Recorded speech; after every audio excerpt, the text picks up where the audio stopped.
नमस्कार, आप देख रहे हैं हमारा समाचार और मैं आपके साथ अंजनी डांगी। देखिए, देश भर में फिलहाल एक ही मुद्दा चल रहा है, नीट पेपर लीक का।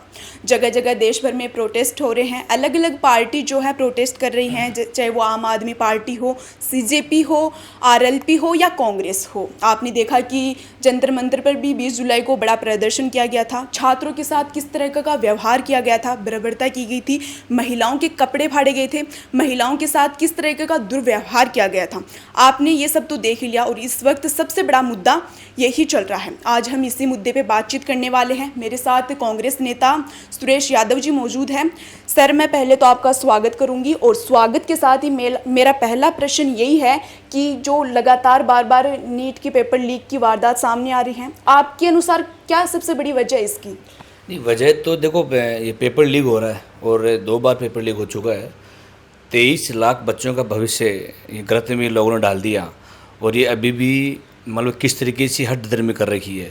ये आरएसएस के लोग हैं, इनकी विचारधारा जो है किस तरह की आप देख लीजिए। एक मंत्री इस्तीफा नहीं दे रहा है।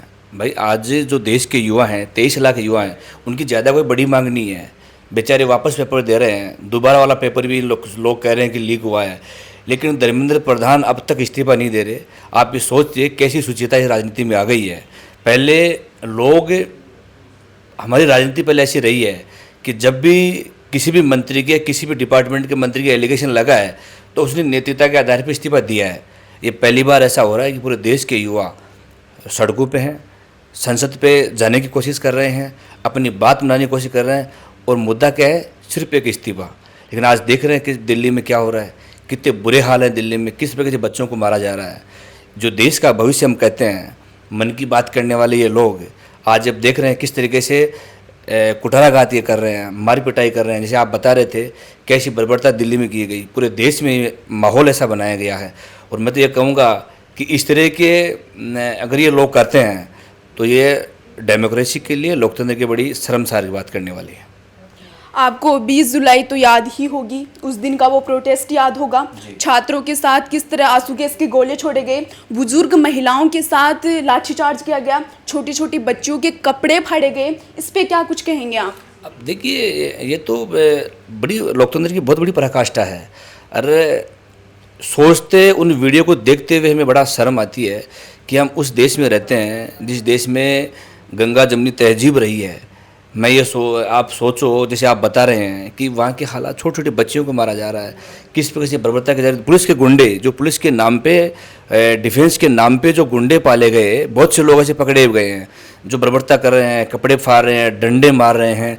ये लोकतंत्र के लिए कोई अच्छी चीज़ नहीं है। लोकतंत्र की अच्छी चीज़ ये होती है कि अपनी बातों को मनवाने के लिए हम धरना देंगे, प्रदर्शन करेंगे।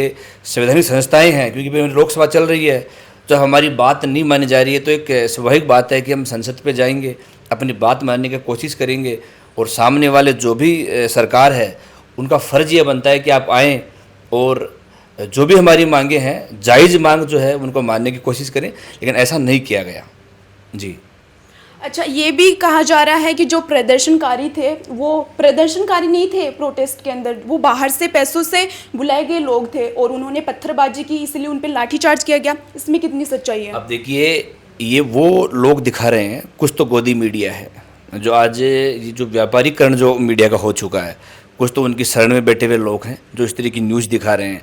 अब जाइए दिल्ली में जाके आप देखिए किस तरह की हाल है। छोटे छोटे बच्चे प्रोटेस्ट कर रहे हैं, उनके माँ बाप आए हुए हैं, उनके माँ बाप चिल्ला रहे हैं, उनके माँ बाप रोड पे हैं, वो कह रहे हैं कि हमें न्याय चाहिए। हमारे बच्चे कितने गरीब लोग हैं। सोचो, किसान का बच्चा 2 लाख रुपए कहाँ से लाएगा, 3 लाख रुपए कोचिंग के लिए कहाँ से लाएगा, और कोचिंग करवा भी रहा है वो मजबूरी में, लेकिन लास्ट में पेपर लीक हो रहा है। कईयों के बच्चे सुसाइड कर लिए। अरे, उन बच्चों की आत्मा को शांति तुम दे नहीं सकते, लेकिन आप इस तरह के एलिगेशन तो मत लगाइए। जी। राहुल गांधी है, वो पीएम आवास के बाहर धरने पर बैठे थे, साथ में प्रियंका गांधी भी थी उनको भी गिरफ्तार कर लिया गया। अब सोच के देखिए, विपक्ष का एक नेता अपनी बात मनवाने के लिए, इस युवाओं का साथ देने के लिए अगर प्रधानमंत्री आवास में जाता है तो कौन सी गुनाह कर दिया? और देश का प्रधानमंत्री इस देश की जनता ने चुन के भेजा है, कोई भगवान नहीं है। अगर हम विपक्ष ये चाहता है कि इस तरह की बात होगी तो कोई गुनाह तो किया नहीं, लेकिन किस तरीके से बर्बरता हालात की गई देश के विपक्ष के नेता के साथ, ये देश में पहली बार हुआ है। सरकारें और भी बहुत रही हैं, लेकिन ये देश में पहली बार ऐसा हुआ है कि विपक्ष के नेता के साथ किस प्रकार से रोड पे सड़क पे घिसा गया, कि ज़बरदस्ती बस में डाल के थाने तक खींचते हुए ले गए। तो ये अपने आप में एक सोचने वाली बात है कि अपना देश का लोकतंत्र कहाँ जा रहा है।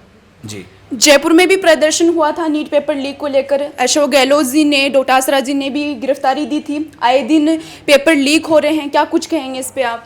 मैं ये कहूँगा सबको मिलना पड़ेगा इसमें।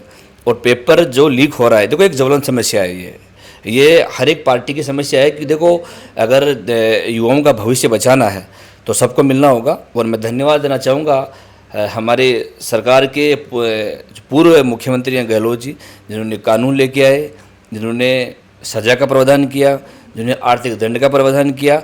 अगर उस कानून को वाकई अच्छी तरह से लागू करते हैं और जो अंदर जो मगरमच्छ बन के बैठे हैं उन लोगों को जब तक आप नहीं पकड़ेंगे, जब तक इनका लगाम नहीं लगेगी, क्योंकि राजस्थान का भी एक बड़ा मुद्दा है ये कि जिस प्रकार से ये पेपर लीक हो रहे हैं और जो बड़े सरकार आई थी, बड़े बड़े वादे करे थे कि मछलियाँ पकड़ी में आ रही है, मगरमच्छ हम पकड़ेंगे लेकिन अभी तक वो मगरमच्छ पकड़ में नहीं आई इन लोगों के, क्योंकि इन लोगों ने पकड़ा ही नहीं। सारा काम जो किया कांग्रेस सरकार ने किया, इन लोगों ने सिर्फ वाई लूटने का काम किया है। जी, प्रदर्शन में लगातार कभी तो राहुल गांधी के पुतला फूका जा रहा है, कभी पीएम मोदी का पुतला फूका जा रहा है और कभी धर्मेंद्र प्रधान का पुतला फूका जा रहा है। क्या लगता है आपको, शहर में सौहार्द बिगाड़ने का कार्य हो रहा है? मैडम ये मैं कहूँगा एक लोकतंत्र की परिक्रमा है, तो लोकतंत्र का एक परिकाष्ठा है और ये तो लोकतंत्र में होता है, धरना है, पर अपनी बात को मनवाने के लिए कुछ तो करना पड़ेगा। लेकिन अब कौन लोग हैं जो राहुल गांधी का पुतला जल रहे हैं, मैं तो सोचने की बात ये है, राहुल गांधी क्या कोई संवैधानिक पद पे हैं? वो क्या कानून ला सकते हैं? वो क्या सरकार में हैं? तो ये तो अब कल देखिए ना, कल बीजेपी वाले जो है कांग्रेस मुख्यालय पे जो है प्रदर्शन करने जा रहे थे, वह कब्जा करने के लिए। क्यों भाई? अरे सरकार तुम्हारी है, दिल्ली में सरकार तुम्हारी है, राजस्थान में तुम्हारी सरकार है, शर्म आनी चाहिए तुम्हें। तुम तुम्हारी सरकार से जवाब नहीं कर सकते। देश की जनता जवाब मांगना चाहती है, उनको आप किस तरीके से हिंसात्मक तरीके से भगा रहे हो। आपके पास यही धर्म बचा है। मदन राठौड़ का चिल्ला के कह रहे थे किस तरीके से बेहुदा बयान दे रहे हैं। आप एक सत्तारूढ़ पार्टी के प्रदेश अध्यक्ष हैं, आपको शर्म नहीं है कांग्रेस पार्टी के मुख्यालय पे जाके आप किस तरह का प्रदर्शन कर रहे हैं सरकार में रहते हुए? ये पहली बार हुआ है ऐसा। जी, आरएलपी सुप्रीमो है हनुमान बेनीवाल जी, चंद्रशेखर आज़ाद भी हैं, वो भी लगातार जो है संसद परिसर में अंबेडकर की मूर्ति के नीचे प्रदर्शन कर रहे हैं, धरने पर बैठे हैं। क्या लगता है आपको, उनके प्रदर्शन से असर पहुंचेगा? धर्मेंद्र प्रधान इस्तीफा देंगे? देखो इस्तीफा देने न देने की बात तो ये है कि वो तानाशाही लोग हैं। सबसे बड़ी गलती देश के लोगों की है कि उनको वोट दे के उस सीट पे बैठा दिया।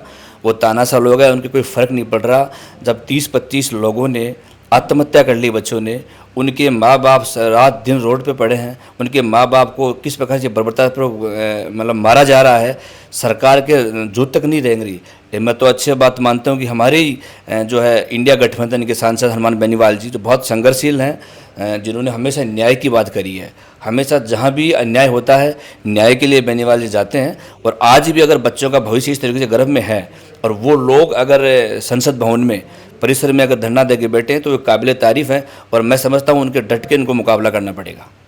ऐसा भी कहा जा रहा है कि अलग अलग पार्टियां जो है सामने आ रही है, चाहे वो आम आदमी पार्टी हो, आरएलपी हो, कांग्रेस हो, सब अपनी अपनी रोटियां सेक रही हैं, छात्रों के मुद्दे नहीं उठाए जा रहे। नहीं, मुझे एक बात बताइए, राहुल गांधी जी पिछले 1 महीने से लगातार इस मुद्दे को लेके मुखर हैं। आप सोच के देखिए, छात्र गूंज नाम का जो प्रोटेक्शन हम पूरे देश में चला रहे हैं और किस तरीके से एक राहुल गांधी को लेके समर्थन जो लोगों का मिल रहा है, आप सोच के देखिए, इसमें राजनीति वाली बात ही नहीं है। राहुल गांधी जितने भी प्रोटेक्शन में जा रहे हैं, जितने भी छात्र गूंज के प्रोग्राम पूरे देश भर में कर रहे हैं, उन्हें एक बार भी पार्टी की बात नहीं करी, एक बार भी उन्होंने सिर्फ छात्रवृत्ति की बात करी। उन्होंने सिर्फ ये बताने की कोशिश करी कि किस प्रकार से छात्रों का बजट आ रहा है, नीट का कितना बजट है, एजुकेशन विभाग का कितना बजट है, पूरे बजट को मिला के टोटल जो कॉम्पिटिटिव एग्जाम है उनका बजट कितना आ रहा है। सिर्फ और सिर्फ उन्होंने एक बात कहने का ये दावा किया कि राजस्थान प्रदेश का जो युवा है, देश का जो युवा है, वो शिक्षा को लेके किस प्रकार से निराशाजनक है। वो इसलिए है कि उनके पास बजट ही नहीं है, सरकारी बजट देना नहीं चाह रही है। तो कांग्रेस ने कभी भी इसको दलगत राजनीति से ऊपर उठ के बात करी है, कभी भी इनको राजनीतिक एजेंडा के तौर पे काम नहीं किया। छात्र अपने हक के लिए लड़ रहे हैं लेकिन उनको एंटी नेशनल कहा जा रहा है, इस पे क्या कहेंगे आप? क्या छात्र एंटी नेशनल हैं जो जंतर मंतर पे बैठे हैं? आप ये तो वो बात है ना कि ये जो ढोंगी राष्ट्रवादी लोग जो हैं, जो पहले चड्डा पहना करते थे, पैंट पे आ गए। इन लोगों को पूछो कि राष्ट्रवाद होता क्या है। ये लोग वो लोग हैं जिन्होंने वर्षों तक अपने मुख्यालय पे तिरंगा नहीं पहनाया। ये राष्ट्रवाद का झूठा टैग लगाते हैं। एंटी नेशन करने वाले कौन होते हैं? जो लोग दिल्ली में हैं, जिस प्रकार से पूरे परिवार से अपने बच्चे के साथ उनके माँ बाप आए हैं, क्या वो राष्ट्रवादी नहीं है? क्या वो राष्ट्र के देश के लिए काम नहीं कर रहा? एक किसान का बेटा जो अंधाता कहता है, रात दिन काम कर रहा है, और उसका बच्चा अगर नीट में फेल हो रहा है, उसका बच्चा अगर सुसाइड कर रहा है, वो वही राष्ट्र विरोधी कैसे हो गया? इन लोगों के कहने पे राष्ट्रवादी कोई नहीं होगा। देश के लिए जो काम करना चाहेगा, चाहे वो किसान हो, चाहे जवान हो, वो सभी राष्ट्र प्रेमी हैं। इतना बड़ा मतलब मुद्दा उठ चुका है नीट पेपर लीक का, छात्रों ने इतना बड़ा आंदोलन कर दिया है, लेकिन प्रधानमंत्री की चुप्पी है इस मामले में, क्यों? प्रधानमंत्री बोलता कब है? 12 साल हो गए देश में राज करते हुए, तानाशाही रवैया अपना रखा है प्रधानमंत्री ने। अडानी और अंबानी की बात ये सुनते हैं। आज तक मीडिया में एक भी प्रेस कॉन्फ्रेंस अगर प्रधानमंत्री ने की हुई तो बता दीजिए। किसी मीडिया को जवाब ये लोग देते नहीं हैं।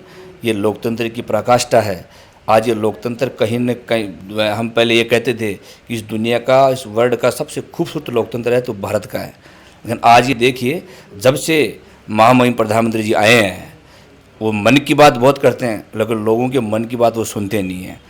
अब ऐसे लोगों को प्रधानमंत्री जब बना रखा है अपन ने, तो इस देश का क्या हाल होगा? 10 साल में किस तरह की स्थिति है? जवान को देखो, युवाओं को देखो, किसान को देखो, व्यापारी को देखो, हर एक वर्ग परेशान है। लेकिन इन लोगों ने जो तंत्र अपना रखा है, सिस्टम चुनाव जीतने का, एक न एक दिन इसका भंडाफोड़ होगा, और एक दिन इस देश के प्रधानमंत्री और इनके राज की इतनी बुरी हालात होगी। क्योंकि आज देश का युवा रो रहा है, आप देख रहे हैं क्या हाल है। आप दिल्ली में कितनी बुरी स्थिति है, इससे बुरी की स्थिति क्या हो सकती है? अरे वो छोटे छोटे बच्चे हैं जिनका वोट तक नहीं लग रहा है, वो बेचारे क्या तो राजनीति करेंगे। आप उनके ऊपर लोकसभा चल रही है, एक शब्द आप छात्रों के बारे में बोलना नहीं चाहते।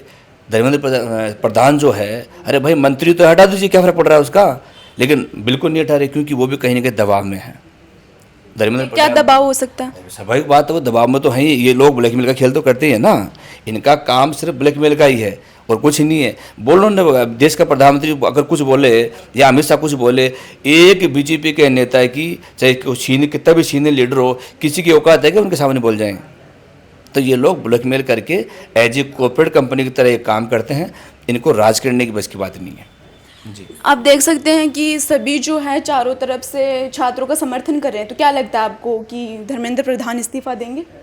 मैंने कहा ना आपको, इस्तीफा दे देना चाहिए था। उनमें नैतिकता बची नहीं है ना। उनमें नैतिकता अगर बचती तो बिना कहे इस्तीफा लेना चाहिए था उनका। बिना कहे वो इस्तीफा दे देते कि ठीक है, मेरा डिपार्टमेंट का ये इशू है और पेपर वाकई लीक हुआ है, तो मैं नैतिकता के आधार पर इस्तीफा देता हूँ। और ये होता है। ये लोकतंत्र में आज इनसे पहले जितनी सरकारें रही हैं, उन्होंने सबने मंत्री ने इस्तीफा दिया है, चाहे वो कांग्रेस हो, चाहे बीजेपी हो, कोई भी पार्टी हो, उन्होंने नैतिकता निभाई है। लेकिन आज राजनीति की पराकाष्ठा बहुत गंदी हो चुकी है। इन्होंने इस्तीफा देने की अपन बात करते हैं, इस्तीफा ना देने के कितनी, आप सोचो, एक इस्तीफा देने के लिए पूरा देश जल रहा है। एक इस्तीफा मांग रहे हैं, भाई हम ये तो कह नहीं रहे सरकार गिरा रहे हैं, ये तो कहा नहीं किसी ने कि हम चुनाव दोबारा करा दीजिए। एक मंत्री का इस्तीफा मांग रहे हैं, मंत्री का इस्तीफे के चक्कर में पूरा देश जल रहा है, पूरा देश सड़कों पे है। लेकिन इन लोगों के जूते तक नहीं रेंग रही। देश के छात्रों ने हमेशा प्रधानमंत्री का समर्थन किया है, जो उन्होंने मांग की आज तक उसका समर्थन किया है, लेकिन आज उनकी एक छोटी सी मांग है कि इस्तीफा नहीं दिया जा रहा। देखो, मैं कह रहा हूँ ना, उन छात्रों से बहुत सी बात करी है।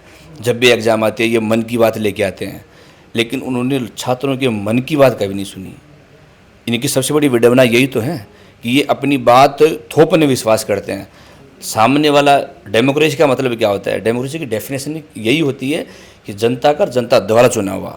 अगर जनता की बात हम नहीं सुन पा रहे हैं, जनता के हित में क्या बात है वो अपन नहीं उसका जवाब दे पा रहे हैं, तो इससे बड़ा तो क्या होगा? इससे बड़ा तो ये है कि लोकतंत्र न हो कि राजतंत्र चल रहा है।